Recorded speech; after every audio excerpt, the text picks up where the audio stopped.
नमस्ते साथीहरू, यो भिडियो सिलसिलाको अर्को भिडियोमा यहाँहरूलाई पुनः स्वागत गर्न चाहन्छु। यो भिडियोमा म यहाँहरूसँग सिर्फ यहाँहरूलाई दुईटा कुरा बताउने कोसिस गर्छु। ऱ्यासनलाइजेसन र बायसनेस। हामी इथिक्सको सिरिजमा छौँ। स्वागत छ। ती शब्दहरूको बारेमा चाहिँ म निष्कर्षमा आउँछु। अहिले केही चाहिँ शब्दावलीहरूको परिभाषा गरिरहेको छु मैले। त्यही मोडालिटीमा चाहिँ म यहाँहरूको अगाडि यो कुरा कन्टिन्यू गर्न चाहन्छु। बिहेभियरल एथिक्स चाहिँ मूलतः यो के हो भने यो इथिकल एन्ड अनइथिकल डिसिजन चाहिँ मान्छेले किन गर्छ भन्ने बारेको स्टडी हो। It studies not on how people ought to behave but why people act as they do. Behaviour एथिक्सले चाहिँ मान्छेले कसरी व्यवहार गर्नुपर्छ भन्ने कुराको कुरा गर्दैन। कसरी कुरा गर्नुपर्छ भन्ने बारेमा त कन्सिक्वेन्सलिजममा, युटिलिटेरियनिजममा हामीले कुरा गऱ्यौँ, मान्छेले कसरी डिसिजन गर्नुपर्छ भन्ने कुरामा। बट बिहेभियरल एथिक्सले चाहिँ मान्छेले यो डिसिजन किन गर्यो त भन्ने बारेमा स्टडी गरिन्छ। कुनै मान्छेले कुनै खास डिसिजन किन गर्यो भन्ने बारेमा स्टडी गरिन्छ। र आज चाहिँ ऱ्यासनलाइजेसन र बायसनेस करिब त्यही बिहेभियरल एथिक्सको चाहिँ पाटोमा बिहेभियरल एथिक्सलाई सपोर्ट गर्ने गरी ती विषयमा चाहिँ हामी केन्द्रित रहेर कुराकानी गर्छौँ। People are far from ethical decisions होइन त। मान्छेहरू चाहिँ नैतिक निर्णय गर्नेबाट धेरै धेरै टाढा छन्। मान्छेले मैले नैतिक निर्णय गरेको छु भनेर दाबी गरिरहेका हुन्छन्, but they are very far from ethical decisions. There are various factors affect the decision. मान्छेलाई नैतिक निर्णय गर्नबाट रोक्ने धेरैवटा कारण छन्, एउटा होइन धेरैवटा कारण छन्। सो बिहेभियरल एथिक्स होइन tries to understand why people with best intention can make poor ethical choices. त्यसैले गर्दाखेरि चाहिँ बिहेभियर एथिक्सले के गर्छ भने यसले चाहिँ मान्छेहरू जसको चाहिँ राम्रो इन्टेन्सन छ, जसले राम्रो गर्छु भन्ने खोजिरहेछ, राम्रो गर्छु भन्न खोज्ने मान्छेले पनि किन नराम्रो निर्णय गर्यो, किन गलत निर्णय गर्यो भन्ने कुराको चाहिँ यसले अध्ययन गर्छ। किनभने मान्छेहरू भन्छन् तपाईँको म नराम्रो गर्दिनँ, एउटा कविता नै छ, को बन्छ र नराम्रो छु नजाति कुन बन्छ र भने जस्तै मान्छेले नराम्रो गर्छु भनेको हुँदैन, तर राम्रो गर्छु भनेका मान्छेहरूले पनि नराम्रा निर्णयहरू गरिरहेका हुन्छन्। किन हुन्छ त त्यस्तो? त्यसको स्टडी गर्छ बिहेभियरल एथिक्सले। र किन यस्तो हुन्छ, धेरैवटा कारणले यस्तो हुन्छ। ती धेरैवटा कारणहरू मध्येको दुईटा मेजर कारण भनेको ऱ्यासनलाइजेसन र बायसनेस हो, या बायसनेस र ऱ्यासनलाइजेसन हो। के हो बायसनेस या के हो ऱ्यासनलाइजेसन, त्यसको आज हामी चर्चा गर्छौँ। पहिलो बायसनेसको कुरा गरौँ, कन्फर्मिटी बायस। कन्फर्मिटी बायस भनेको चाहिँ यो त्यस्तो टेन्डेन्सी हो साथीहरू, यसले चाहिँ के सिकाउँदो रहेछ मान्छेलाई भने आफ्नो वरिपरि रहेको मान्छेले जे गरिरहेछ त्यही गर्न सिकाउँदो रहेछ।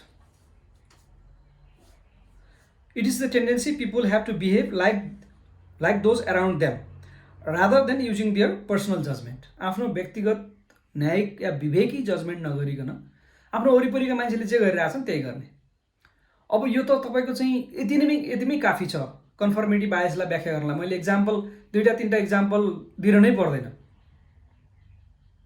सबै चाहिँ तपाईँको चाहिँ के अरे फलानु कार्यालयका कर्मचारीले या ढिस्कानु कार्यालयका कर्मचारीले या सरकारी कर्मचारीले सबैले खाए, फलानु एक्लो पनि जोगिन सकेन, सबै नेता यस्ता भए, त्यसले गर्दा यो नेता पनि त्यस्तै हो होइन त। अब करिब सबैले गरिरहेको देखाएको छ अनि उसले पनि त्यही गरेको छ भन्ने अर्थमा सबै लडेको भिडबाट ऊ पनि लडेको छ।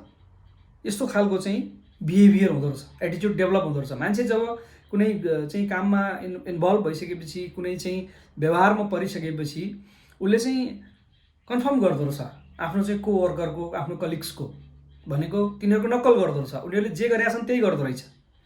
That's called conformity bias. People want to do social things होइन। यो कस्तो पनि हुँदो रहेछ, यसको फ्लिप साइड, यसको पोजिटिभ साइड पनि नेगेटिभ साइड पनि हुँदो रहेछ। जस्तो चाहिँ कसैले सामाजिक काम गरेको छ, दुखी गरिबलाई खाना खुवाएको छ, रुख बिरुवामा पानी हालेको छ होइन, परोपकारी काम गरेको छ, डोनेसन दिएको छ, ती चिजहरूको पनि मान्छेले नक्कल गर्दो रहेछ। अब यसलाई चाहिँ हाम्रो देखासिकी भन्छ नि, नक्कल देखासिकी जे भने पनि भयो कन्फर्मिटी बायसलाई। ती चिजको पनि नक्कल गर्दो रहेछ। तर यस्तो खालको नक्कल अनएथिकल काममा पनि हुँदो रहेछ। जस्तै ठगी गर्ने होइन, त्यसपछि कालाबजारी गर्ने, कर्मचारी चाहिँ राष्ट्र सेवा गर्ने करप्सन गर्ने, त्यसले गर्दा यसरी चाहिँ मान्छे चाहिँ आफ्नो एउटा विवेकलाई बन्धक राखेर मान्छे चाहिँ अनइथिकल बाटोमा जाँदो रहेछ।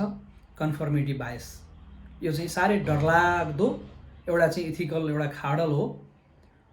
साथीहरूलाई मेरो सुझाव तपाईँहरूलाई चाहिँ यही पोइन्टमा आएपछि मैले अघि भन्न खोजेको थिएँ, इथिक्स पढेर चाहिँ मान्छे इथिकल हुन्छ कि हुँदैन भन्ने कुरो। कन्फर्मिटी बायसको बारेमा नसुनेका साथीहरूले कन्फर्मिटी बायसबाट चाहिँ भोलि हामीसँग थाहा नपाउँदो गरी साथीभाइले जे गरेका छन् त्यो एटिच्युड डेभलप हुँदो रहेछ भनिसकेपछि हो फलानाले चाहिँ के अरे घर किन्यो या घर बनायो या जग्गा किन्यो या के गर्यो भनेर पछि लाग्ने कुरा नै गलत हो नि त। ती चिजले हो नि मान्छेलाई अनइथिकल बनाउने। उसको श्रीमतीले यस्तो साडी किन्यो, उसको लोग्नेले यो गिफ्ट पायो भन्ने तरिकाले नै हो नि मान्छेलाई अनइथिकल बाटोमा लाने।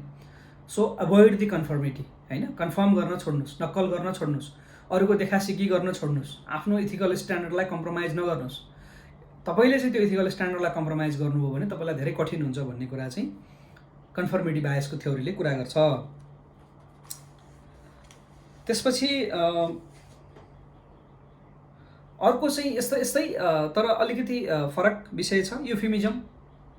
साथीहरूले युफिमिजम सुन्नु भएको होला।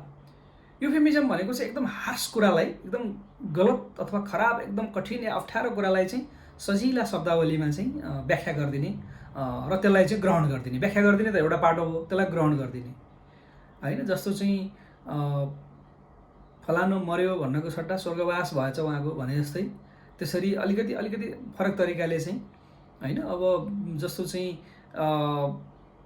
त्यस्तै तरिकाले अलि अप्ठ्यारा विषयहरूलाई चाहिँ यसलाई व्यक्त गरिदिने। फलाना र फलानाको चाहिँ अब सम्बन्ध रहेछ, उनीहरूले चाहिँ यसो गरेछन् भन्ने कुरालाई अलिकति त्यो धेरै गलत शब्दहरू, धेरै चाहिँ समाजले अपाच्य शब्दहरू प्रयोग नगरिकन अलि सरल तरिकाले बताउने र ती चिजहरू बताउने मात्रै होइन, व्यवहारमा पनि अपनाइदिने कुराहरू चाहिँ इथिकल पार्ट हो युफिमिजमको। युफिमिजम त हामीले ग्रामरमा पनि प्रयोग गर्छौँ, कतिपय कुरालाई एक्सप्रेसन गर्नको लागि इन्डाइरेक्ट वेबाट अथवा अलि फरक तरिकाले, अलि पोलाइट तरिकाले भन्नलाई। यो एउटा भाषागत तपाईँको चाहिँ एउटा स्ट्यान्डर्ड अफ राइटिङको पनि अथवा चाहिँ यो राइटिङ प्र्याक्टिसको पनि विषय होला। तर करप्सनको सन्दर्भमा पनि होइन, हामीले त चाहिँ के अरे कहाँ घुस खाएको हो र? हामीले त यसो चाहिँ के अरे छिटो सेवा गरिदिए बापत यसो 2 पैसा खाजा खाने खर्च लिएको, त्यो भन्न पाइन्छ? राज्यले चाहिँ तपाईँको खाजा खाने खर्च पनि त तलबमा दिन सक्ने त दिएकै छ। That is called युफिमिजम।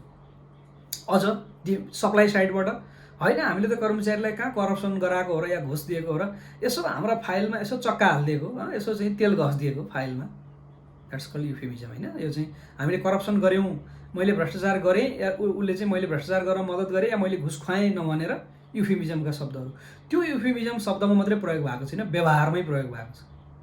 गल्ती त कहाँ गरे हो र, यसो चाहिँ दिएको चाहिँ उपहार, दान उपहार लिएको हो भन्दै मान्छे चाहिँ एउटा अनइथिकल चाहिँ तपाईँको प्याटर्नमा गइसक्ने कुराहरू, त्यो चिजहरूलाई चाहिँ युफिमिजमबाट पनि चाहिँ तपाईँको इथिकल चाहिँ स्ट्यान्डर्डमा बस्नुपर्ने चाहिँ मान्छेले चाहिँ जोगिनुपर्ने। अर्को डरलाग्दो थ्योरी, अर्को डरलाग्दो अवस्था भनेको चाहिँ, अर्को डरलाग्दो अवस्था इथिकल पाटोमा हेर्दाखेरि चाहिँ moral disengagement. Moral disengagement happens when people reconstruct the reality in order to make their own decision or actions seem less harmful than they really are. आफूले कुनै काम गर्यो, त्यो काम त गलत हो नै, तर त्यो काम त्यति गलत थिएन भन्नको लागि आफैले चाहिँ तपाईँको चाहिँ ऱ्यासनलिटी क्रिएट गरिदिने, चाहिँ तपाईँको अर्को चाहिँ तपाईँको चाहिँ लजिकहरू तयार गरिदिने। रिकन्स्ट्रक्ट द रियालिटी, यो त अवस्था यस्तो थियो नि भनेर अर्को रियालिटी नै नयाँ चाहिँ तपाईँ क्रिएट गरिदिने। के हो र, मैले नगरे भए त्यसले गर्थ्यो, मैले भन्दा त्यसले अझ बढी खराब गरेको छ भन्ने तरिकाले चाहिँ जजमेन्टहरू क्रिएट गरिदिने। रासनलाइजेसनमा पनि त्यो कुरा गर्छु म। तर मोरल डिसइन्गेजमेन्टले चाहिँ यस्तो अवस्था सिर्जना गरिदिन्छ व्हेन पिपुल रिकन्स्ट्रक्ट, होइन, restructure the reality in order to make their own actions seem less harmful than they really are.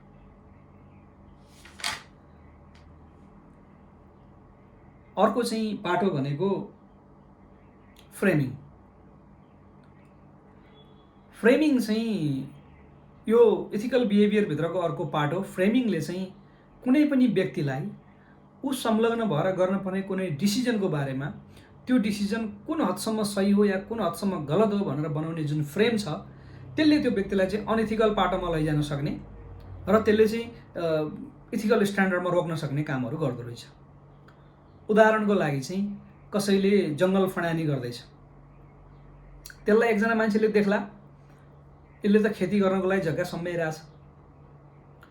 अर्कोले देख्ला पैसाको लागि रुख काटिरहेछ। तेस्रोले देख्ला जङ्गली जनावर र चराचुरुङ्गीको वासस्थान नाश भइरहेछ। So which frame do you use? तपाईँ कुन फ्रेम लगाएर हेर्नुहुन्छ? त्यसलाई इन्भाइरोमेन्ट प्रोटेक्सनको पाटोबाट, बायोडाइभर्सिटी प्रिजर्भेसनको पाटोबाट हेर्नु हो भने अलरेडी अनइथिकल भइसक्यो। त्यसले गर्दा ती चिजहरूबाट नहेरिकन फ्रेम चाहिँ के लगाइदिने, रङ फ्रेम प्रयोग गरिदिने र चाहिँ उसलाई चाहिँ उसले गरिरहेको काम चाहिँ फाइनान्सियल्ली या सोसल्ली एक्सेप्टेबल हो भन्ने तरिकाले चाहिँ फ्रेम बनाइदिने। So the people, how a person view the situation affect and understanding the decision about right and wrong. Some frame minimize or even omit the ethical aspect of the decision, हैन? त्यसमा चाहिँ तपाईको चाहिँ ethical चाहिँ तपाईको एस्पेक्टलाई चाहिँ या त minimise गरिदिने या त त्यसलाई ओमिटै गरिदिने, हटाइ नै दिने, हैन? कटिङ ट्रीज एक्जाम्पल, जस्तो तपाईको चाहिँ टिम्बरलाई सोचेर गर्यो भने हामी टिम्बर सोचेर रुख काट्छौँ या चाहिँ अब डेभलपमेन्टको पाटोमा नजाउँ, इन्भाइरोमेन्ट र डेभलपमेन्टको चाहिँ यो कोरिलेसन मतलब यसको चाहिँ साइड बाई साइड जानुपर्ने पाटोमा। तर यदि चाहिँ पैसालाई केन्द्रबिन्दुमा राखेर, टिम्बरलाई केन्द्रबिन्दुमा राखेर चाहिँ कुनै पनि लजिक लगाएर चाहिँ त्यो रुख काट्नु भनेको चराचुरुङ्गी र जङ्गली जनावरको वासस्थान त हटाउनु हो, उनीहरूलाई वासस्थानबाट विमुख गर्नु हो। So which frame you use, weather you use the preservation frame or you use the monetary frame, that's very important in your ethical behavior. हामीहरुकोमा चाहिँ अलिकति यो उ पनि हुँदो रहेछ क्या साथीहरु, यो फन्डामेन्टल एट्रिब्युसन एरर भन्छ। फन्डामेन्टल एट्रिब्युसन एररले चाहिँ के भन्छ भने कुनै चीजलाई तपाईले गरेको भए चाहिँ त्यसलाई एउटा एंगलबाट सोच्दिने, अर्काले गर्दाखेरि चाहिँ त्यसलाई अर्को एंगलबाट सोच्दिने समस्या पनि आउँदो रहेछ। तपाईको यो इथिकल चाहिँ पर्सनालिटी डेभलपमेन्टमा तपाईको आफूलाई चाहिँ इथिकल एंगलमा उभ्याउने कि अलिकति चाहिँ कम्प्रोमाइजिङ पोजिसनमा राख्ने भन्ने कुरामा यी चीजहरुले पनि डिटरमाइन गर्दो रहेछ। फन्डामेन्टल एट्रिब्युसन एरर भनेको चाहिँ उदाहरणको लागि तपाईलाई एयरपोर्ट जानु थियो, तपाई रसमा हुनुहुन्थ्यो या अफिस तपाईले लेट भइरहेको थियो, तपाई एकदम चाहिँ तपाई ट्राफिक सिग्नल कटेर हैन साथीहरुले चाहिँ ओभरटेक गरेर जानुभयो। तपाईले हेर्दा तपाई लजिकल हुनुहुन्छ किन तपाईको प्लेन छुट्न लागिरहेछ, अरूले हेर्दा त तपाईले चाहिँ एकदम ट्राफिक नियमहरु चाहिँ भद्रगोल पाराले चाहिँ उल्लङ्घन गरेको देखियो नि त। त्यो हिसाबले अझ नियमै उल्लङ्घन भएको र ट्राफिक पनिसमेन्टै हुने कुरा नगरौँ न, तपाईले बिचमा साइड अलि जोड गरेर साइड माग्नु भयो र चाहिँ अर्कालाई ओभरटेक गरेर जानुभयो भने पनि अर्काले चाहिँ तपाई ठ्याक्कै फाइन लाग्ने गरी कानुन उल्लङ्घन हुने अवस्था त होइन। तर तपाईले यो टर्चर हैन चाहिँ समन इन द रोड, उसले तपाईले प्या गर्नु भएको छ, लाइट दिइरहनु भएको छ, अथवा अर्कैले त्यही गर्यो, तपाईले हेर्दाखेरि चाहिँ ननसेन्स भन्नु सक्नुहुन्छ, तर उसलाई चाहिँ कुनै चीजको लागि हतार भइरहेको हुन सक्छ हैन। ती चीजहरुलाई चाहिँ तपाई कुन एंगलबाट सोच्नुहुन्छ, तपाईले सोचेकै एंगलबाट अर्कोले पनि सोचिरहेको छ कि छैन, र त्यो दुईजनाको दृष्टिकोणमा आएको फरक चाहिँ फन्डामेन्टल एट्रिब्युसन एररबाट चाहिँ हामीले हेर्न सक्दा रहेछौँ। यो चीज पनि इथिकल चाहिँ तपाईको डिसिजन मेकिङमा महत्त्वपूर्ण हुन्छ। अर्को विषय चाहिँ साथीहरु ग्रुप थिंक, यो एउटा अलिकति महत्त्वपूर्ण विषय हो। साथीहरुले चाहिँ खास गरी हामी अर्गनाइजेसनल बिहेभियर भित्र चाहिँ जस्तो ग्रुप फर्मेसन कसरी हुन्छ हैन, ग्रुप फर्मेसन भएर ग्रुपमा हामी कसरी काम गर्छौं, संगठनभित्र एउटा पिरामिड अर्गनाइजेसन भित्र बस्दाखेरि हायरार्कीमा बसेर चाहिँ आफ्नो राय दिने कुरा अलग हो, तर कमिटी प्रणालीमा आइसकेपछि चाहिँ कमिटी प्रणालीमा हामीले कसरी डिसिजन गर्छौं भन्ने कुरालाई चाहिँ ग्रुप थिंकले चाहिँ एकदमै प्रभाव पार्दो रहेछ। ग्रुप थिंकमा चाहिँ के हुँदो रहेछ भने धेरैजना मान्छेहरू भइसकेपछि हामी सबैले एकले अर्कालाई के सोचिँदो रहेछ भने अरू साथीहरू पनि छन् नि त, उनीहरूले हेर्छन्, अथवा अरू चाहिँ मभन्दा अलिकति बढी जेन्युन छन् या चाहिँ ट्यालेन्ट छन्, जेन्युन त नभनौँ, जेन्युन त सबैले आफूलाई जेन्युन मान्छ, मभन्दा अलिकति कुनै विषयमा उनीहरू ट्यालेन्ट छन्, उनीहरूले हेरेकै होलान् भन्छ। उसले त्यो एक्सपेक्टेसन राख्दै कतिपय चाहिँ त्यो ग्रुपमा चाहिँ गर्नुपर्ने डिसिजनै कमजोर हुँदो रहेछ र त्यो अनएथिकल हुन जाँदो रहेछ। अनि त्यसपछि ग्रुपको चाहिँ लोयल्टी मेन्टेन गर्नु पर्यो हैन, ग्रुपमा बसेर विद्रोही कुरा गर्न पनि भएन। त्यसपछि चाहिँ त्यो चाहिँ के अरे त्यसले गर्दा लोयल्टी चाहिँ इम्पोर्टेन्ट हुँदो रहेछ। त्यसले गर्दा इथिकल स्ट्यान्डर्ड भन्दा ग्रुपभित्रको लोयल्टी हैन गर्न त हुन्थ्यो। अब हाकिम साहब पनि छन्, फलाना पनि छन्, फलाना पनि चाहिँ समितिमा छन्, अथवा के छन्, विभागीय प्रमुख छन्, अथवा चाहिँ महाशाखा प्रमुख छन्, शाखा प्रमुख छन्, यो छन् त्यो छन्, सचिव छन्, को छन् भन्दै उहाँहरूको अगाडि किन यो कुरा भन्दै ग्रुपमा चाहिँ के हुँदो रहेछ त आफ्नो विवेकले काम नगर्ने, अरूको चाहिँ विवेकबाट ड्राइभ हुने हुँदो रहेछ। त्यसपछि चाहिँ त्यसले गर्दा the group loyalty becomes more important than making the best choice हैन त। In group situation people often find it hard to think and act independently. व्यक्तिले चाहिँ आफूले इन्डिपेन्डेन्टली काम गर्न सक्दो रहेछ। When in a group, efficiency, reality testing and moral judgment डिटेरिएट्स भनिसकेपछि यी चिजहरू चाहिँ घट्दै जाँदो रहेछ होइन। Group members are overconfident and they may unquestioned चाहिँ unquestionably believe in the group competencies भनेपछि चाहिँ साथीहरूको चाहिँ विज्ञताको क्षमताको विषयमा प्रश्नै नगरिकन हामी विश्वास गर्दा रहेछौँ। अनि मोरालिटी र इथिकल स्ट्यान्डर्डहरू कम्प्रोमाइज हुनु पुग्दो रहेछ। त्यो कारणले गर्दा it can lead us to unethical behaviour. यो चाहिँ पनि एउटा अलिकति हामी सचेत हुनुपर्ने विषय रहेछ साथीहरू। अर्को एउटा डरलाग्दो थ्योरी म यहाँहरूलाई चाहिँ सेयर गर्न गइरहेको छु। इथिक्सको विषयमा असाध्यै नबुझी नहुने, यहाँहरूले बुझ्नुभयो होला, तैपनि मेरो आफ्नो पाटोबाट मेरो लागि ठुलो इन्क्रिमेन्टलिजम। इन्क्रिमेन्टलिजम म लेखेको कुरा पहिला पढ्छु अनि व्याख्या गर्छु। Incrementalism is the slippery slope that often causes people to slide unintentionally into unethical behaviour होइन। तपाईँको यस्तो चिप्लो भिरालो ठाउँ जहाँ चाहिँ मान्छे चाहिँ चिप्लिन सक्छ होइन, अनइन्टेन्सनली, इन्टेन्सन बिना नचाहँदा पनि चिप्लिन सक्छ र ऊ अनएथिकल बिहेभियरमा पुग्न सक्छ। People may do a small mistake that could lead to a big harm. मान्छेले सानो गल्ती गर्छ, तर त्यो गल्ती दोहोऱ्याइ ठुलो चाहिँ तपाईँको गल्ती या अपराधमा पुग्छ। People doing small cheat could grow substantially larger. सानो गल्ती गर्दै अब यो सलामी स्लाइसिङको पनि कुराहरू सानो तपाईँको चाहिँ चोरी गर्ने, यसो चाहिँ एकाउन्टतिर बसेको मान्छेहरूको चाहिँ होइन, काउन्टरहरू ट्याग यो चाहिँ क्यास काउन्टरहरूतिर बसेकोहरूको अलिअलि त्योसँग पनि जोडिएको।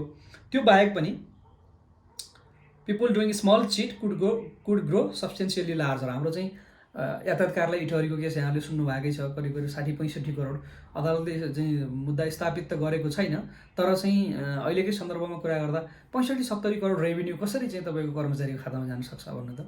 एकचोटि सानो गल्ती गरे, सानो रकम चाहिँ चिट गरे, त्यो थाहा भएन, यो थाहा हुँदो रहेछ भने त्यसलाई कन्टिन्यू गरे, त्यसलाई मोडस अपरेन्डी नै बनाए र कन्टिन्यू नै त्यही काम गरिरहे होइन। ठ्याक्कै चाहिँ इन्क्रिमेन्टलिजमको चाहिँ सिम्पटम हो त्यो।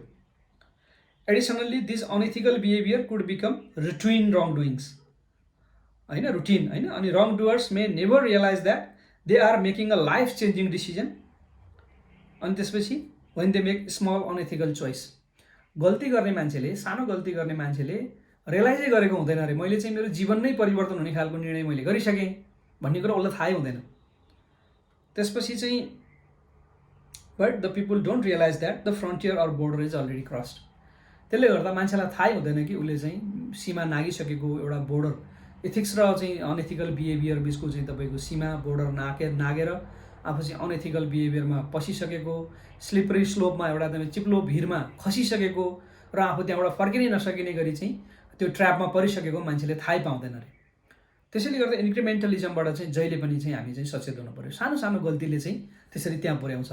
यसमा जस्तो एकाउन्टिङ फर्जहरूको कुराहरू होइन, त्यो चाहिँ अलिअलि थोरै चाहिँ हिसाब नमिलेको कुराहरू आफ्नो खातामा सार्दै गर्दै जाँदाखेरि एकचोटि गर्यो, दुईचोटि गर्यो, तीनचोटि गर्यो, त्यसले गर्दा मान्छेहरूलाई चाहिँ गलत गर्दै जाने चाहिँ आदत बस्दिने र त्यसैको चाहिँ बानी पर्ने। इभन अनएथिकल बिहेभियरमा लाग्ने सबैको सानो पेटी करप्सनदेखि लिएर गएर ठुला करप्सनका स्क्यान्डलहरूसम्म चाहिँ इन्क्रिमेन्टलिजमले चाहिँ त्यसरी मान्छेलाई खतम बनाउँदो रहेछ। मान्छे एकचोटि लडिसकेपछि, एकचोटि अनएथिकल बिहेभियर, एकचोटि दलदलमा खुट्टा टेकिसकेपछि मान्छेले दोहोरिएर फर्केर आउन सक्दो रहेछ। भनाइ पनि छ एउटा गल्तीलाई ढाकछोप गर्न अरू 10 गल्ती गर्नुपर्छ भने जस्तै इन्क्रिमेन्टलिजमले चाहिँ त्यो मात्रै कुरा गर्दैन। त्यो त अब गल्ती भइसकेको पछिको सन्दर्भ हो, इन्फर्म डिसिजनको कुरा। यहाँनिर चाहिँ इन्क्रिमेन्टलिजमले के भन्छ भने तपाईँले सानो पनि तपाईँ गल्ती एकचोटि चिप्लिनु भयो र त्यसलाई करेक्सन गर्नु भएन भने तपाईँले त्यो गल्ती गर्दै जाने चाहिँ जोखिम हुन्छ। तपाईँको एटिच्युड नै त्यो खालको डेभलप हुन्छ। तपाईँले चाहिँ आज त मैले यो गरेको छु या गरेको छैन भनेर भनिरहनु भएको छ, तपाईँको मनोवृत्ति र व्यवहार नै त्यो खालको डेभलप हुँदै जान्छ र तपाईँले त्यसलाई कोर्स करेक्सन गर्नै सक्नुहुन्न, तपाईँ पुरै अनएथिकल बिहेभियरमा जानुहुन्छ भन्ने चाहिँ तपाईँको तरिकाको चाहिँ इन्क्रिमेन्टलिजमको परिभाषा छ। You will get a lot of material about incrementalism होइन, इन्टरनेटमा गुगल गर्नु होला। तपाईँले यो क्वेसनमा चाहिँ क्वेसनहरूको आन्सर लेख्दाखेरि चाहिँ यो पटक लेख्नुपर्ने शब्दावली हो। इन्क्रिमेन्टलिजम चाहिँ त्यो हिसाबले कुनै पनि एकचोटि पनि आफू चिप्लिन हुँदैन, नत्र मान्छेलाई आफूले मैले बोर्डर क्रस गरिसकेँ, म अनएथिकल बिहेभियरमा आइसकेँ भन्ने नै थाहा हुँदैन।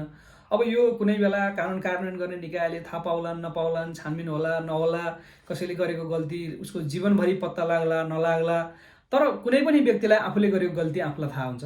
उसले आफूलाई ढाक्न सक्दैन। ऊ चाहिँ आफ्नो चाहिँ तपाईँको भित्री चाहिँ तपाईँको आत्माले चाहिँ आत्मासँग उसले झुटो बोल्न सक्दैन। त्यो कारणले गर्दाखेरि चाहिँ व्यक्तिलाई शान्ति हुँदैन। त्यो कारणले गर्दाखेरि चाहिँ यो इन्क्रिमेन्टलिजम जस्ता यस्ता चिजहरू कुनै पनि एकचोटि पनि चिप्लिसकेपछि मान्छे उठ्न सक्दैन।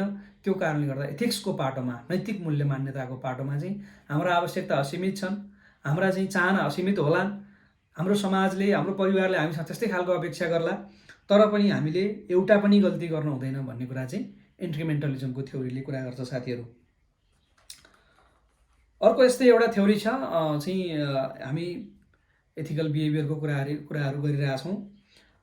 त्यसपछि अर्को एउटा थ्योरी छ, त्यो भनेको चाहिँ लस एभर्जन। लस एभर्जन भनेको चाहिँ साथीहरू कस्तो भने बिहेभियरल एथिक्सको कुरा गर्दाखेरि चाहिँ लस एभर्जन भनेको चाहिँ मान्छे जित्दाखेरि चाहिँ जति खुसी हुन्छ, हार्दाखेरि त्योभन्दा बढी चाहिँ मान्छेलाई चोट पुग्छ भन्ने चाहिँ तपाईँको यसको यो मान्यता हो होइन। मान्छेले चाहिँ जित्न भन्दा मान्छे हार्न चाहँदैन अरे। Loss aversion is the notion that people hate losses more than they enjoy gains. त्यो कारणले गर्दा people are more likely to lie and cheat to avoid losing something they already have. मान्छेले चाहिँ जुन कुरा लस्ट गरिसक्यो त्यो चिजलाई चाहिँ तपाईँको मान्छेले चाहिँ झुटो बोल्ने र चाहिँ तपाईँको चिट गर्ने सम्भावना त्यो अहिले लस्ट भएको चिजलाई रिकभर गर्नको लागि एकदम धेरै हुन्छ अरे। त्यसपछि then to get it for the first time, to avoid होइन इन्जुरी टु देयर रेपुटेसन, हारेको या लस भएको चाहिँ तपाईँको रेपुटेसन बचाउनको लागि चाहिँ they may intentionally lie or cover it up. भनेपछि मान्छेलाई जितको चाहिँ खुसीभन्दा हारको दुःख गहिरो हुन्छ। मान्छे हार्न चाहँदैन। हारको कारणले आएको चाहिँ आर्थिक क्षति या रेपुटेसनमा भएको क्षति लुकाउनको लागि मान्छेले अनएथिकल कामहरू पनि गर्न सक्छ, अथवा उसले जति चिजहरू छोप्न सक्छ त्यो चिजहरूलाई ढाक्न कोसिस गर्न सक्छ। त्यो चाहिँ तपाईँको लस एभर्जनको त्यो एटिच्युड, त्यसरी चाहिँ हारेको कुरा लुकाउन खोज्ने, गल्ती आफूले गरेको तपाईँको चाहिँ आफूलाई भएको घाटा छिपाउन खोज्ने, लुकाउन खोज्ने बानीले गर्दाखेरि चाहिँ मान्छेलाई ढिलो चाँडो अनएथिकल चाहिँ चोइसेसतिर लैजान्छ, अनएथिकल बिहेभियरमा लैजान्छ भन्ने चाहिँ कुराहरू लस एभर्जन भन्ने थ्योरीले गर्छ। त्यसपछि अर्को थ्योरी छ साथीहरू in group out group. In group out group पनि नेपालमा असाध्यै धेरै चलेको, साथीहरूले सुनेको विषय हो। In group, social in group बुझ्नुहुन्छ नि होइन। हामी चाहिँ के अरे जाति, भाषा, धर्म, संस्कृति, भूगोल, लिङ्ग आदिको आधारमा हाम्रा भिन्न भिन्न ग्रुपहरू बने हुन्छन्। अझ चाहिँ सङ्गठनको भित्र कुरा गऱ्यो भने त अधिकृत, नन अधिकृत होइन। त्यसपछि चाहिँ नेपाल सरकारको स्थानीय तहको कति थरी हाम्रा ग्रुप छन् होइन। त्यसपछि करारको स्थायी है, अब थरी थरीका हाम्रा ग्रुप छन्। So there are so many social in group and out group.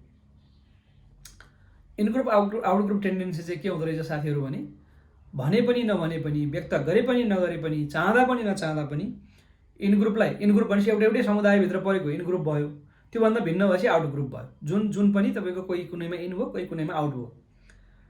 In ग्रुपलाई favour दिने र आउट ग्रुपलाई बायस गर्ने चाहिँ हाम्रो चलन हुन्छ अरे। यसबाट हामी जोगिनु पर्यो। इन ग्रुप आउट ग्रुपको चाहिँ तपाईँको कल्चर र टेन्डेन्सीबाट चाहिँ हामी जोगिनु पर्यो। हामीले इन ग्रुप आउट ग्रुपको व्यवहार गर्न भएन। इन ग्रुप आउट ग्रुपले चाहिँ हामीलाई नैतिक निर्णय गर्नबाट टाढा पुर्याइदिन्छ। अझ त्यहाँभित्र अरू इथिकल चाहिँ, अरू अनइथिकल चाहिँ तपाईँको सम्बन्धहरू छन् भने त त्यो त कुरै भएन। त्यो त इन ग्रुप भन्दा पनि अझ टाढा पुग्यो। सँगै चाहिँ कुनै विषयमा करप्सन गरेका, अनि बाँडीचुँडी खाएका, अथवा सँगै कुनै चाहिँ तपाईँको अब भनौँ न एक खालको चाहिँ अब के अरे एक्स्ट्रा चाहिँ तपाईँको चाहिँ एफेयर्सहरूमा चाहिँ रहेका त्यस्ता विषयहरू छन् भने त त्यो इन ग्रुप भन्दा पनि बाहिर गयो। त्यो त अनइथिकलै रिलेसन भयो। तर इन ग्रुप चाहिँ यसो हेर्दा इथिकलै ग्रुप हो। ग्रुपै बन्ने कुरामा त होइन त्यतिसम्म चाहिँ के अरे ग्रुप, अब त्यो पनि लुज ग्रुप बन्ने कुरामा त गल्ती होइन। तर डिसिजन गर्दाखेरि इन ग्रुपलाई फेभर र आउट ग्रुपलाई बायस गर्ने कुरा चाहिँ डेन्जर हुन्छ, त्यो सम्भावना अधिक हुन्छ। त्यसबाट हामीले आफूलाई जोगाउनुपर्छ भन्ने कुरा। अर्को चाहिँ थ्योरी, फेरि अगेन इम्पोर्टेन्ट थ्योरी, ऱ्यासनलाइजेसन। अहिले मैले अलिकति चाहिँ मोरल डिसइन्गेजमेन्टमा थोरै कुरा त भने, अब अहिले चाहिँ ऱ्यासनलाइजेसनको कुराहरू गरौँ। Rationalisation are invented explanation that hide or deny true motivations, cause or action. भनेपछि हामीले कुनै काम गर्दाखेरि गरेका वास्तविक हाम्रा मोटिभेसन, जुन वास्तविक कुराले हामीलाई प्रेरित गरेको थियो, त्यो कुरा छेक्नको लागि, त्यो कुरा छोप्नको लागि चाहिँ हामीले क्रिएट गरेको व्याख्या। कुनै चिजले गर्दाखेरि, कुनै चिजले अर्को कुनै चिजले हिडेन कुराले गाइड गरेर हामी कुनै निर्णय चाहिँ गर्छौँ, तर सतहमा चाहिँ हामी त्यो चिजले गाइड भएर निर्णय गरेको अथवा यो डिसिजन गरेको अथवा यो चोइस गरेको त हामी भन्दैनौँ। त्यो कारणले गर्दा अर्को कुनै चाहिँ रियालिटी क्रिएट गर्छौँ, अर्को कुनै एक्सप्लेनेसन क्रिएट गर्छौँ, that is called rationalisation. They are the excuses people give themselves for not living up to their unethical standard. यो चाहिँ व्यक्तिले आफूले आफैलाई दिन्छ जवाफ, ऱ्यासनलाइजेसन। मैले त्यो काम त गरे हो, तर मलाई यो गर्न पर्ने परिस्थिति थियो नि त भनेर त्यो कारणले मैले मेरो नैतिकताको स्ट्यान्डर्ड छोडेँ, एकचोटि दुईचोटि छोडेँ, अब छोड्दिनँ त भन्ला। तर व्यक्तिले आफैले आफैलाई, किन सबै कुरा त रिपोर्टेड पनि हुँदैन, सबै कुरा इन्भेस्टिगेसन पनि हुँदैन, थाहा पनि हुँदैन, lot of things, more than 90% या मोर देन 99% थिङ्स त त्यो व्यक्तिको आफ्नो जीवनसँगै सकिएर जान्छन्। But he or she himself or herself rationalise the things and तपाईँको चाहिँ create a kind of that kind of situation. मैले त चाहिँ त्यो अनैतिक काम गरे भए पनि, गल्ती काम गरे भए पनि, नैतिकताले नमिल्ने काम गरे भए पनि यसो यसो गर्नुपर्ने मेरो बाध्यता थियो नि त भनेर वी क्रिएट द रियालिटी, होइन, we create the explanations for ourself. In order to maintain our self-image as good people, we unconsciously invent rationalizations to convince ourselves that what we did was not wrong, not really harmful at all. कुरो clear छ हैन त? तपाईको चाहिँ हामीले गरेको निर्णयबाट हाम्रो self image, हाम्रो रेपुटेसन बचाउनको लागि नै हामी तर्कहरू तयार गर्छौँ। मैले यो निर्णय किन गरेँ? गल्ती चाहिँ अर्को कुनै इन्टेन्सनले गल्ती गरेछ, इन्टेन्सनल्ली कुनै काम गरेछ, कुनै गलत मोटिभ राखेर काम गरेछ, तर अब हामी तर्कहरू तयार गर्छौँ। यो तर्क, त्यो तर्क, यो तर्क, त्यो तर्क, लिस्ट बनाएर बस्छौँ र हामी आफैले आफैलाई भोलि पर्दाखेरि अर्कालाई पनि त्यही जवाफ दिन्छौँ। हाम्रो ऱ्यासनलाइजेसन यो थियो, होइन? जस्तो भेरी कमन ऱ्यासनलाइजेसन के हुँदो रहेछन् भने, my bus make me do that, मेरो हाकिमले भन्यो अनि गरेँ, होइन त? अदर्स ह्याभ डन वर्स, मैले भन्दा त अर्काले अझ खराब गरेछ नि, म त कहाँ खराब छु र? यहाँ मभन्दा खराब कति छन्? मैले मात्रै नक्सा विपरीत घर बनाएको हो र यो सहरमा त यति हजार घर चाहिँ नक्सा विपरीत छन्, पहिला तिनको भत्काउनुहोस् अनि मेरो भत्काउनुहोस् भने जस्तै। त्यसपछि चाहिँ that guy deserve to get ripped off, होइन? त्यो त चाहिँ झन् यस्तो हो नि त, झन् खराब हो नि त भन्ने। If I have done it someone else would have, मैले नगरे भएर के हुन्थ्यो र अर्को आएर गरिहाल्थ्यो। These are very common rationalisations. भनिसकेपछि so rationalisation is the great enemy of moral progress, होइन? यसले चाहिँ हामीलाई हाम्रो नैतिक चाहिँ विकास हुन दिँदैन, हामीलाई अनैतिकताको दलदलमा लान्छ, हामीलाई अहिलेको इन्क्रिमेन्टलिजमको थ्योरी लगाएर भासमा पुर्याइदिन्छ, पातालमा पुर्याइदिन्छ। It dulls our sense of responsiveness for our wrongful actions, होइन? यसले चाहिँ हाम्रो सेन्सलाई नै चाहिँ यसले के गरिदिन्छ, नर्भस गरिदिन्छ, यसलाई डिएक्टिभेट गरिदिन्छ। सो टु बी इथिकल, होइन, इथिकल हुनको लागि चाहिँ हामीले के गर्नु पऱ्यो? We have to carefully monitor our rationalisations. हामीले चाहिँ गरेको, हामीले कुनै गलत चिज गरिसकेपछि हामीले आफूले आफूलाई तर्क दिएर त्यसलाई कन्भिन्स गर्न खोज्नु हुँदैन। त्यो कारणले गर्दा ऱ्यासनलाइजेसनको थ्योरी चाहिँ त्यही भन्छ साथीहरू। अहिले मैले चाहिँ इन्क्रिमेन्टलिजमको कुरा गरेँ र ऱ्यासनलाइजेसनको कुरा गरेँ। अलिकति चाहिँ ओबिडियन्स टु अथोरिटीको कुरा गरौँ, अर्को थ्योरी। ओबिडियन्स टु अथोरिटी भनेको चाहिँ मान्छेहरूको कमन एटिट्युड के हुन्छ अरे भने, people have to try to please to in charge, होइन, to those who are in charge. मान्छेसँग चाहिँ, हामीसँग चाहिँ कुनै पनि कामको इन्चार्जको हो भनेको कार्यालय प्रमुखको हो, त्यसको संस्थाको प्रमुखको हो, देशकै कुरा गर्दा प्रधानमन्त्रीको होला, मन्त्रालयको कुरा गर्दा मन्त्रीको हो, नगरपालिकाको कुरा गर्दा मेयरको हो, या सानो चाहिँ कार्यालयको कुरा गर्दा कार्यालय प्रमुखको हो, उसलाई खुसी पार्ने चाहिँ हामीसँग चाहिँ एउटा टेन्डेन्सी हुन्छ अरे ओबिडियन्स टु अथोरिटी। त्यो जो मान्छेसँग अथोरिटी छ भन्ने हामीले ठान्छौँ, हामीले मान्छौँ, त्यो मान्छेलाई खुसी बनाउन चाहिँ हामी प्रयत्नशील हुन्छौँ अरे। त्यसपछि evidence indicate that people tend to respect and follow those who they perceive to have the legitimate authority, होइन त? जोसँग लेजिटिमेट अथोरिटी छ त्यसलाई चाहिँ हामी चाहिँ मान्न, त्यसलाई आदर गर्न, उसको कुरा चाहिँ मान्न, फलो गर्न चाहिँ हामी थाल्छौँ। त्यो खालको टेन्डेन्सी हुन्छ। यसले चाहिँ मान्छेलाई के गरिदिन्छ त? उसको इन्डिपेन्डेन्ट इथिकल जजमेन्टबाट चाहिँ टाढा पुर्याइदिन्छ। त्यसले गर्दा ओबिडियन्स टु अथोरिटीले गर्दाखेरि चाहिँ मान्छेले इन्डिपेन्डेन्ट इथिकल जजमेन्ट चाहिँ गर्न सक्दैन। यो अलिअलि केही हदसम्म चाकडी प्रथा पनि हाम्रो यस्तै खालको चाहिँ समस्या हो। त्यसपछि willingness to follow instructions is generally a good thing, होइन? आफ्नो बसको, आफ्नो सुपरभाइजरको, आफ्नो चाहिँ अर्गनाइजेसनको चिफको चाहिँ तपाईँ इन्स्ट्रक्सन मान्ने त राम्रो कुरा हो, अर्गनाइजेसनलाई यो अनुशासनलाई चाहिन्छ पनि।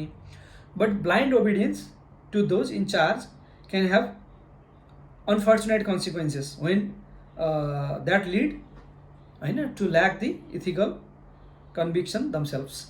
जब चाहिँ त्यस्ता मान्छेहरू नै होइन त those in charge can have unfortunate consequences भनिसकेपछि त्यस्ता मान्छेहरूले जसलाई हामीले चाहिँ अथोरिटी ठानेका छौँ, जसको चाहिँ फलो गरिरहेका छौँ, ती मान्छेहरूले आफूले आफूलाई नै इथिकल स्ट्यान्डर्डमा राखेनन् भने त्यसको कारणले चाहिँ उसका फलोअर हामी पनि अनइथिकल चोइसमा अनइथिकल बिहेभियरमा पुग्छौँ।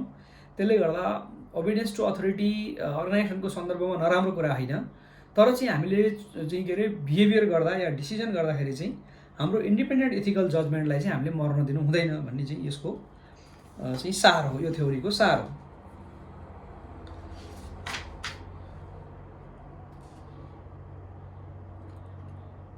अलिकति चाहिँ अर्को सेल्फ सर्भिङ बायसको कुरा गरौँ। हामी बायसनेसको कुरा गरिरहेछौँ, ऱ्यासनलाइजेसन र बायसनेसको कुरा गरिरहेछौँ।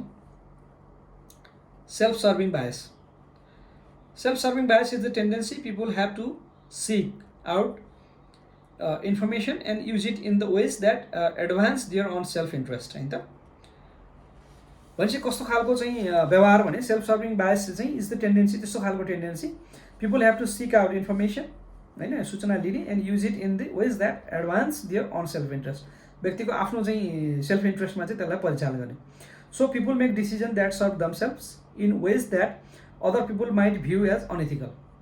भनेपछि हामी यसरी चाहिँ व्यवहार गरिदिन सक्छौँ। सो पिपल मेक डिसिजन्स होइन, हामीले आफूले आफैलाई चाहिँ तपाईँको चाहिँ सुविधा पुर्याउने गरी, लाभ पुर्याउने गरी, राहत पुर्याउने गरी चाहिँ हामीले डिसिजन गरिदिन सक्छौँ। हामीले हेर्दा त त्यो केही नदेखिएला, तर बाहिरको मान्छेले हेर्दाखेरि चाहिँ त्यो अनइथिकल हुन्छ। We can find others doing that easily, हामीले अर्काले त्यस्तो गरेको सजिलै देख्छौँ होइन त, but we have difficulty realising how it affects our own. हामी अर्काले गरेको गल्ती त सजिलै देख्छौँ, आफूले चाहिँ गरेको सेल्फ सर्भिङको चाहिँ खालको बायसनेस चाहिँ हामी इजिली देख्दैनौँ, तर अर्काले देखिरहेको हुनसक्छ।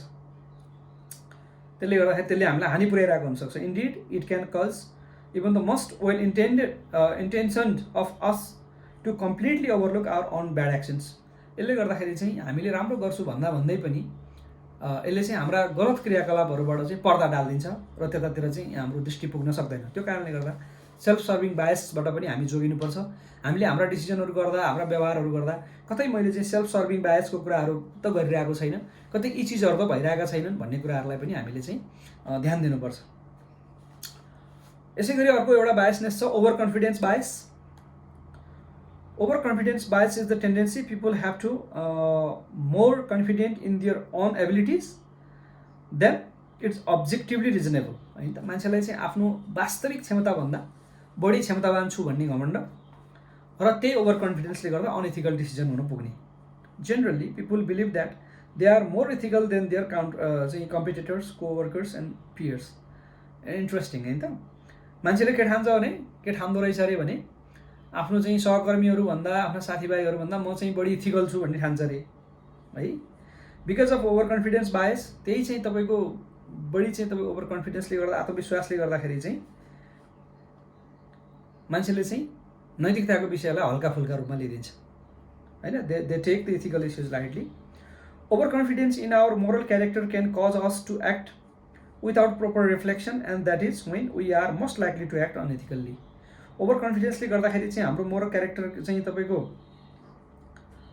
विदाउट प्रपर रिफ्लेक्सन, हामीले आफ्नो क्रियाकलाप कसरी गरिरहेछौँ भन्ने कुरा राम्ररी निगरानी नगरिकन, हाम्रा आफ्ना काम कारबाहीहरू राम्ररी ध्यान नदिकन काम गर्न सक्छौँ ओभर कन्फिडेन्सले गर्दा। त्यही चरणमा चाहिँ ठ्याक्कै त्यही पोइन्टमा गएर चाहिँ हामी चाहिँ अनइथिकल्ली काम गर्न सक्ने जोखिम रहन्छ। That is called over confidence bias. Over confidence bias पछि अर्को एक दुईवटा एथिकल थ्योरीको कुरा गरौँ साथीहरू। अर्को एउटा इन्ट्रेस्टिङ चाहिँ एथिकल थ्योरीको कुरा गरौँ, moral equilibrium. Moral equilibrium is the idea that must people keep a running meter mental score board. अब यसलाई भावमा भन्दाखेरि चाहिँ हरेक मान्छेले चाहिँ आफ्नो चाहिँ मेन्टल स्कोर बोर्ड हुन्छ अरे कि, आफ्नो चाहिँ मेन्टल्ली मैले यति चाहिँ राम्रो गरिरहेको छु, यति चाहिँ गल्ती भइरहेछ भन्ने कुराको एउटा तुलो, एउटा जोख्ने तुलो जस्तो हुन्छ अरे। अनि अलि धेरै राम्रो काम, धेरै नराम्रो काम गऱ्यो भने चाहिँ ओहो दुई चारवटा नराम्रो काम गरियो, बर्बादै भयो, मान्छेले के भन्ला, अब राम्रो काम गर्नुपर्छ भनेर पनि राम्रो काम गर्न थाल्छ अरे। ठ्याक्कै त्यही फ्लिप साइडमा लागु हुन्छ अरे क्या। धेरै राम्रो काम गर्ने मान्छेले होइन मलाई त सबैले राम्रो भनेका छन्, मैले अहिलेसम्म गल्ती गरेको छैन, मैले गल्ती गर्दैन भन्ने चाहिँ आम मानिसमा एक खालको इम्प्रेसन मैले दिन सकेको छु। त्यसले गर्दा एक दुईवटा काम सटाक सुटुक गरिदिइहाल्यो भने पनि थाहा पाउँदैनन् भन्ने तरिकाले, या मलाई शङ्का गर्दैनन् भन्ने तरिकाले, किन उसले मेन्टल स्कोरबोर्ड बनाएको छ, मोरल इक्विलिब्रियम लागु भएको छ, उसले सन्तुलनमा, उसले चाहिँ नाफा घाटा स्वर्ग नर्क बराबर बराबर गर्न खोजिरहेको हुन्छ अरे। त्यो कारणले गर्दाखेरि चाहिँ उसको त्यो चाहिँ सेल्फ इमेजले गर्दाखेरि चाहिँ वाट दे एक्चुअली डु होइन, we try to make balance on our work by doing good thing if we have done wrong thing to maintain equilibrium.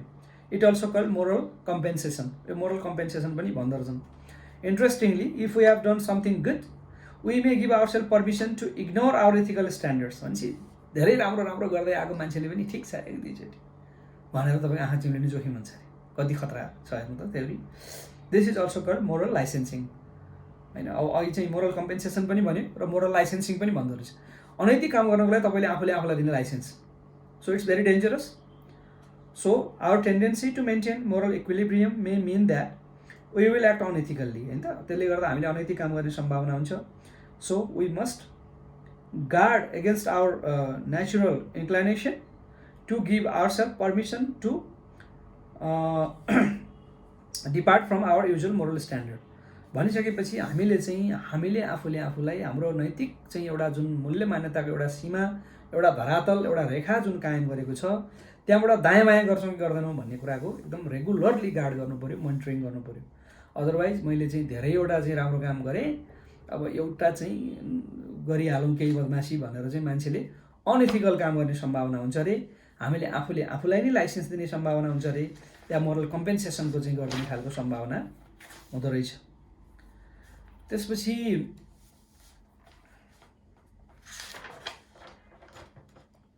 अब म करिब करिब अन्तिममा आएँ। एउटा दुईवटा चाहिँ थ्योरीको कुरा गरौँ। मोरल रिजनिङ चाहिँ एप्लाइज, यो कस्तो हुँदो रहेछ भने moral reasoning applies critical analysis to specific event to determine what is right and wrong and what people ought to do in a particular situation। हामीले चाहिँ यो बिहेभियरल एथिक्सको कुरा गर्दाखेरि चाहिँ मान्छेले कसरी चाहिँ एथिकल स्ट्यान्डर्डहरूको चाहिँ इग्नोर गर्छ भन्ने कुराहरू चाहिँ हामी अहिलेसम्म चर्चा गर्दै आएका थियौँ। अब यसमा चाहिँ बिहेभियरल एथिक्सबाट चाहिँ अलिकति अगाडि बढेर मोरल रिजनिङको कुरा गर्दाखेरि चाहिँ moral reasoning applies critical analysis to specific event to determine what is right and wrong, के चाहिँ सही हो र के चाहिँ गलत हो भन्ने कुरा पनि स्टडी गर्ने। अनि what people ought to do in a particular situation, कुनै खास अवस्थामा चाहिँ कोही मान्छेले के निर्णय गर्नु पर्थ्यो, के डिसिजन गर्नु पर्थ्यो भन्ने कुरा पनि मोरल रिजनिङले हेर्दो रहेछ। आवर वे अफ डिसिजन भनेको brain processing is similar to day to day decision and to make a moral decision. भनेपछि डे टु डे प्रोसेसिङ जस्तै चाहिँ हुँदो रहेछ। But in practice people don't analyse the whole thing while deciding. तर normally के हुँदो रहेछ भने त्यो कुनै पनि निर्णय गर्दाखेरि आउन सक्ने सकारात्मक नकारात्मक होइन यतापट्टिका हरेक एङ्गलका कन्सिक्वेन्सेसहरूको बारेमा चाहिँ हामीले एनालिसिस गरेका हुँदा रहन्छौँ होइन। People don't analyse the whole things while deciding. They often reach strong moral चाहिँ conclusions that they cannot logically defend होइन त। कहिलेकाहीँ चाहिँ हामी त्यही कारणले गर्दाखेरि चाहिँ स्ट्रङ मोरल कन्क्लुजनमा त पुगिन्छ, तर त्यो लजिकली त्यसलाई डिफेन्स गर्न चाहिँ छैन। निर्णय त गरिहालिन्छ तर त्यसलाई चाहिँ तपाईँको डिफेन्स गर्ने ठाउँमा चाहिँ हामी कमजोर हुन्छौँ। Interestingly the moral principle or theory a person chooses to apply is often ironically based on their emotions not on logic। भनिसकेपछि त्यही कारणले गर्दा कहिलेकाहीँ चाहिँ हामी डिसिजन गर्छौँ, त्यो डिसिजनको हामी डिफेन्ड गर्न सक्दैनौँ। कारण के रहेछ भने हामीले गर्ने धेरै जसो चाहिँ कयौँ डिसिजनहरू चाहिँ इमोसन्सको आधारमा गर्छौँ, भावनाको आधारमा गर्छौँ, त्यसपछि चाहिँ लजिकको आधारमा, तथ्याङ्कको आधारमा होइन ती चिजहरूमा गर्दा रहन्छौँ। इमोसन्सको आधारमा गरेको डिसिजन त लजिकल हुन सक्ने कुरो भएन। त्यो कारणले गर्दाखेरि चाहिँ त्यहीँनिर interestingly the moral principle or theory of person chooses to apply is often ironically based on their emotions. यो हुनुपर्थ्यो लजिकमा, हुनुपर्थ्यो डेटामा, हुनुपर्थ्यो इन्फर्मेसनमा, but it happens based on their emotions. Their choice are usually influenced by internal biases or outside pressure. त्यो खालको चाहिँ इमोसन कसरी डेभलप हुँदो रहेछ भने such as the self serving bias or desire to comfort होइन, आफूले आफूलाई फाइदा पुर्याउने गरी अथवा साथीभाइको नक्कल गर्ने गरी, मिमिकिङ गर्ने गरी, त्यस्तो खालको तरिकाले चाहिँ हामी चाहिँ तपाईँको इमोसन्सबाट डिसिजन गर्दा रहेछौँ, लजिकबाट गर्दा रहन्छौँ। त्यो कारणले गर्दा मोरल रिजनिङको चाहिँ मिनिङ के हो भने हामीले कुनै पनि डिसिजन गर्दाखेरि त्यसबाट सिर्जना हुन सक्ने सम्पूर्ण कन्सिक्वेन्सेसहरूको बारेमा सम्पूर्ण चाहिँ एङ्गलबाट विश्लेषण गर्नु पर्यो। अहिले हामीले चाहिँ भनेको चाहिँ के अरे कन्सिक्वेन्सियलिजमको चाहिँ तपाईँको त्यसपछि लगायत ती विभिन्न खालका चाहिँ इथिकल चाहिँ डिसिजन मेकिङका सबै थ्योरीहरूको सबै एङ्गलबाट सबै पर्सपेक्टिभबाट चाहिँ छलफल गरेर त्यसका फाइदा बेफाइदा त्यसका लाभ हानि सबै कुराहरू हेरेर त्यसबाट आउन सक्ने जोखिमहरूको विश्लेषण गरेर चाहिँ हामीले डिसिजन गर्नुपर्ने। हाम्रो चाहिँ ब्रेन प्रोसेसिङ र हाम्रो डिसिजन मेकिङ चाहिँ के हुँदो रहेछ, लार्जली चाहिँ बेस्ड अन इमोसन हुँदो रहेछ, नट अन लजिक हुँदो रहेछ। त्यो कारणले गर्दाखेरि चाहिँ हामी त्यो कारणले गर्दा इमोसनबाट गाइडेड हुँदा कहिलेकाहीँ सेल्फ सर्भिङ बायसले, अरू खालका बायसनेसले, डिजायर टु कम्फर्ट कन्फर्मिटी बायसले यी चिजहरूले चाहिँ डिसिजनलाई प्रभाव पार्दो रहेछ। त्यसले गर्दा हामीले चाहिँ अनएथिकल डिसिजन गर्ने सम्भावना जोखिम रहँदो रहेछ।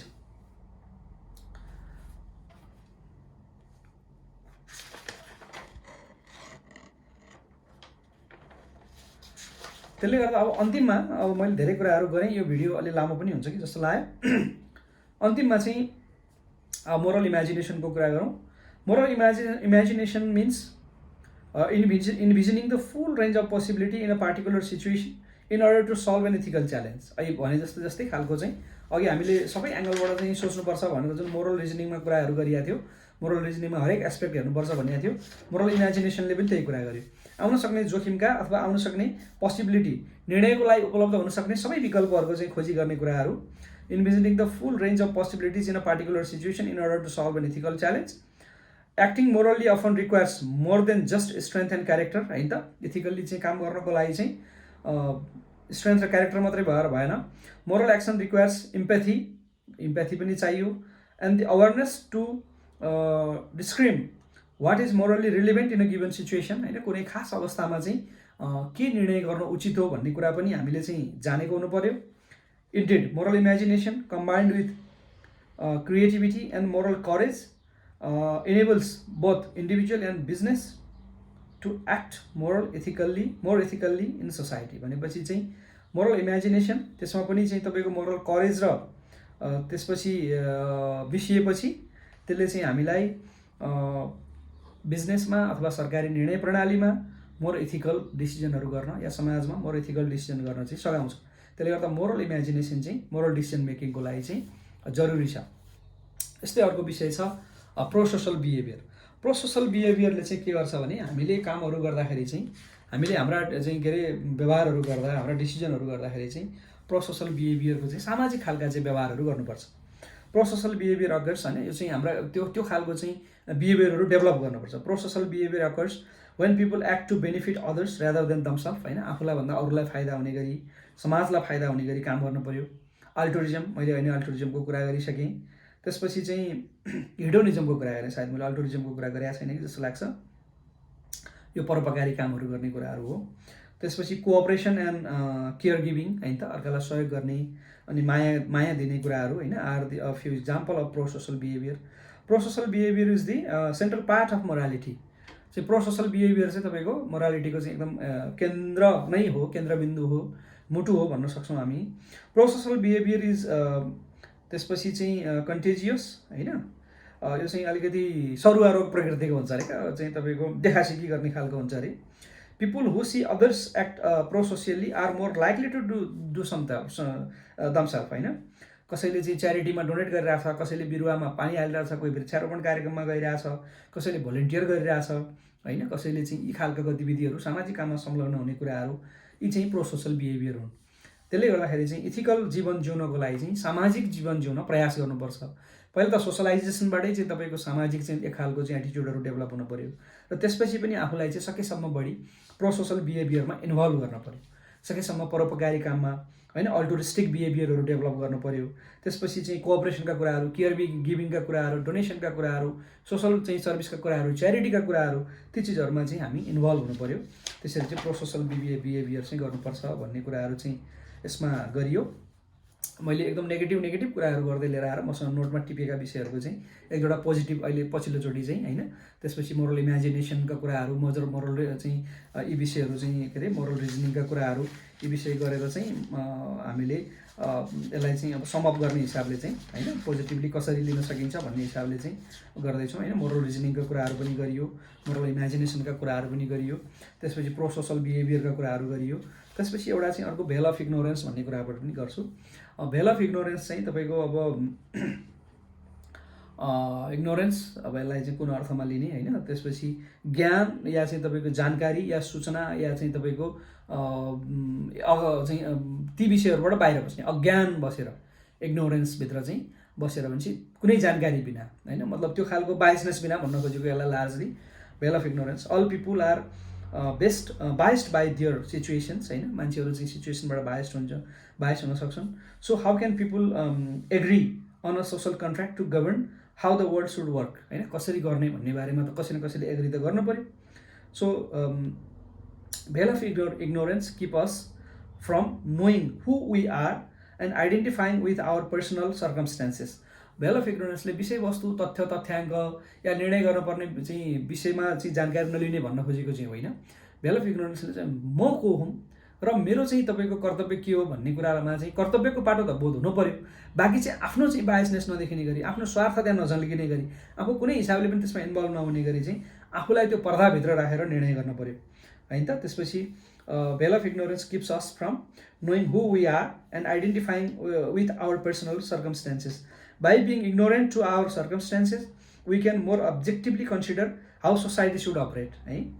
Applying these principles can help us decide more fairly how the rules of society should be structured भनिसकेपछि चाहिँ यसरी हामीले चाहिँ applying these principles can help us decide more fairly भनिसकेपछि चाहिँ यसरी हामीले भेल अफ इग्नोरेन्समा बसेर एउटा पर्दाभित्र बसेर एउटा चाहिँ आफ्नो कुनै बायसनेस ननिकालिकन कुनै पनि त्यो सर्कमस्टेन्सेसबाट आफू कुनै हिसाबले प्रभावित नभइकन चाहिँ हामीले निर्णय गऱ्यौँ भने हामीले चाहिँ सही निर्णय गर्ने सम्भावना रहन्छ भन्ने चाहिँ कुराहरू यसले गर्छ। त्यसपछि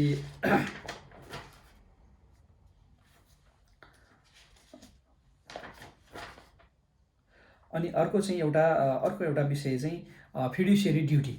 फिड्युसियरी ड्युटी भनेको प्रोफेसनल्स लेभलमा दिनुपर्ने ड्युटीको कुराहरू हो। हामीले चाहिँ फिड्युसियरी ड्युटी चाहिँ legal responsibility to act solely in the best interest of other party होइन त। अब हामीले चाहिँ तपाईँ जसको क्लाइन्ट हो, तपाईँ जसको चाहिँ तपाईँलाई जसले हायर गरेको छ उसको टोटल इन्ट्रेस्टमा तपाईँले काम गर्नु पऱ्यो। तपाईँसँग फिड्युसियरी ड्युटीको चाहिँ कल्चर हुनु पऱ्यो, एटिच्युड हुनु पऱ्यो। तपाईँ हाम्रो सन्दर्भमा एउटा चाहिँ वकिलको कुरा गऱ्यो भने वकिलले चाहिँ उसको क्लाइन्टको पक्षबाट 100% दिन कोसिस गर्नु पऱ्यो।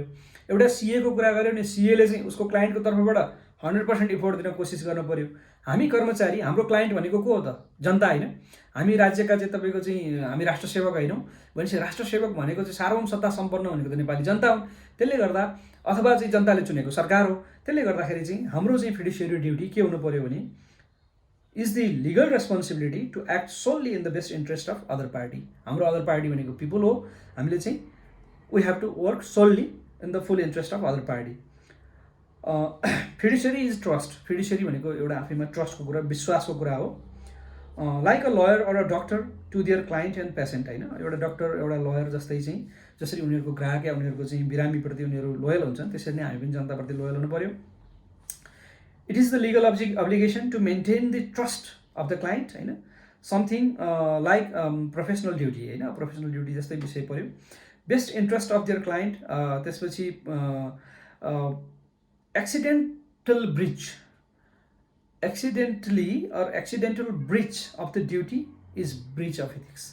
त्यो कारणले गर्दाखेरि चाहिँ यो फिड्युसियरी ड्युटीको सन्दर्भमा चाहिँ के हुन्छ भने हामीले हाम्रो लोयल्टी पूर्ण रूपमा जनताप्रति देखाउँदै पनि यहाँका नागरिकहरूप्रति देखाउँदै पनि यदि एक्सिडेन्टली कुनै चाहिँ तपाईँको के अरे हाम्रो कुराहरूमा ड्युटीमा हाम्रो ब्रिच हुन्छ थोरै भने पनि हामी त्यसमा चुक्छौँ, हामी 100% हुन नसकेर 99% मात्रै हुन्छौँ भने that would be the breach of ethics not the law है त।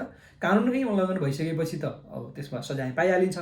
त्यसले गर्दाखेरि चाहिँ यदि त्यो बाहेक पनि इथिकल बाटोबाट गर्दाखेरि पनि सामान्य त्रुटि हुन्छ भने त्यसलाई चाहिँ ब्रिच अफ इथिक्स भनेर चाहिँ त्यो duty is a breach of ethics or morals हामी भन्न सक्छौँ। त्यसले गर्दा हामीसँग चाहिँ निजामती कर्मचारीको रूपमा, राष्ट्र सेवकको रूपमा चाहिँ हामीसँग डेभलप हुनुपर्ने चाहिँ एटिच्युडको कुराहरू गर्दा फिड्युसियरी ड्युटीको कुरा, भेल अफ इग्नोरेन्सको कुरा, प्रो सोसल बिहेभियरको कुरा, मोरल इमेजिनेसनको कुरा, मोरल रिजनिङका कुरा, यी विषयहरूबाट चाहिँ हामीले चाहिँ डिसिजनहरू गर्नु पऱ्यो। पोजिटिभ एङ्गलमा, नेगेटिभ एङ्गलमा चाहिँ कुनै पनि खालको बायसनेस हुनु भएन। म अब कन्क्लुजनमा भन्दैछु साथीहरू, पोजिटिभली कर्मचारीहरूमा कस्तो खालको चाहिँ तपाईँको एटिच्युड, एथिकल एटिच्युड डेभलप हुनु पऱ्यो भन्यो भने हामीसँग फिडुसियरी ड्युटीको एटिच्युड हुनु पऱ्यो, हामीसँग प्रो सोसल बिहेभियर डेभलप हुनु पऱ्यो, हामीले कन्फ्लिक्ट अफ इन्ट्रेस्टलाई अभोइड गर्न सक्नु पऱ्यो, हामीले चाहिँ सरकारले बनाएको ऐन नियममा दिएको चाहिँ कोड अफ इथिक्स के अरे कोड अफ कन्डक्टलाई पूर्ण रूपमा पालना गरेको हुनु पऱ्यो, सँगसँगै हामीले चाहिँ मोरल इमेजिनेसन होइन मोरल रिजनिङका कुराहरूलाई फलो गर्नु पऱ्यो, भेल अफ इग्नोरेन्सको चाहिँ एउटा पर्दाभित्र बसेर चाहिँ कुनै पनि बायसनेस बिना हामीले डिसिजन गर्न सक्नु पऱ्यो। त्यो चाहिँ हाम्रो आफ्नो एटिच्युडमा हामीले डेभलप गर्नु पऱ्यो भने हामीले के चिजबाट चाहिँ हामीलाई जोगाउनु पऱ्यो त? बायसनेसबाट जोगाउनु पऱ्यो। कस्तो खालको बायसनेसबाट? कन्फर्मिटी बायसनेसबाट जोगाउनु पऱ्यो, सेल्फ सर्भिङ बायसनेसबाट जोगाउनु पऱ्यो, इन ग्रुप आउट ग्रुपको बायसनेसबाट जोगाउनु पऱ्यो, ओबिडियन्स टु अथोरिटीबाट जोगाउनु पऱ्यो, र सँगसँगै अर्का चाहिँ दुईवटा डरलाग्दा रोगहरू, दुईवटा खतरा डरलाग्दा रोगहरू के हो त साथीहरू? ल भन्नुहोस् त। एउटा चाहिँ इन्क्रिमेन्टलिजम, अर्को चाहिँ एउटा इन्क्रिमेन्टलिजम, मैले यहाँहरूलाई चाहिँ अघि नै भनिहालेँ, के अरे स्लिपरी स्लोप होइन त, चिप्लो चाहिँ तपाईँको चाहिँ ओह्रालो, चिप्लो ओह्रालो, एकचोटि लडेपछि उठ्नै नसक्ने। अर्को भनेको ऱ्यासनलाइजेसन, आफैले चाहिँ तपाईँको लजिकहरू क्रिएट गरेर आफ्नो गल्तीलाई ढाकछोप गर्ने प्रयत्न गर्ने कुरा। यी 4-5वटा कुराहरू चाहिँ हामीले डेभलप गर्नु पऱ्यो। 5-7वटा बायसनेसबाट हामी जोगिनु पऱ्यो, आफूलाई जोगाउनु पऱ्यो। त्यसपछि 2टा रोगबाट हामी बच्न पऱ्यो, त्यो भनेको इन्क्रिमेन्टलिजम र ऱ्यासनलाइजेसन। साथीहरू, मैले चाहिँ इथिक्सको बारेमा सिकेको कोर कुरा यति नै हो। अब त्यसपछि अलिकति चाहिँ अर्को एउटा भिडियोमा म तपाईँहरूसँग चाहिँ यो एटिच्युड र बिहेभियरको रिलेसनको कुराहरू गर्छु, र एटिच्युडलाई चाहिँ एटिच्युड कसरी फर्मेसन हुन्छ, पोलिटिकल चाहिँ तपाईँको चाहिँ एटिच्युडहरू, त्यसपछि सोसियल एटिच्युडहरू, ब्युरोक्रेटिक एटिच्युडहरू, यो कहाँबाट आउँछ, अरू हाम्रो चाहिँ पर्सनल एटिच्युडहरूको कुराहरू त छँदैछ, त्यसले बिहेभियरलाई कसरी प्रभाव पार्छ भन्ने कुराहरू, अलिकति सोसलाइजेसनको पाटोमा चाहिँ अर्को भिडियोमा कुराहरू गर्छु। मैले चाहिँ एथिक्सको यो विषय नै नयाँ भएको हुनाले शब्दै परिभाषा गरेँ।